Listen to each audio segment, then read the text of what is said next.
Ramai fikir self-love adalah selfish. Tapi sebenarnya, self-love bukan pentingkan diri.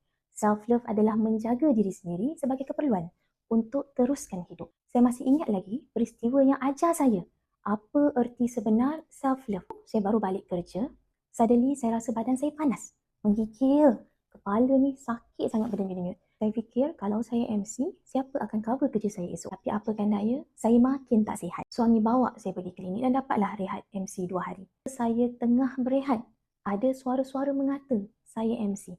Walaupun tahu staf tak cukup. Padahal tu MC pertama saya selepas beberapa tahun bekerja. Dan saya bukan jenis yang kaki punting atau pemalas. Nobody actually care walaupun saya betul-betul tak sihat. Baru perasan, rupanya kesihatan saya tak bernilai lebih tinggi daripada kerja saya. Saya hampir nak korbankan kesihatan saya semata-mata untuk kerja saya. Padahal kesihatan saya, nyawa saya sendiri tak boleh diganti.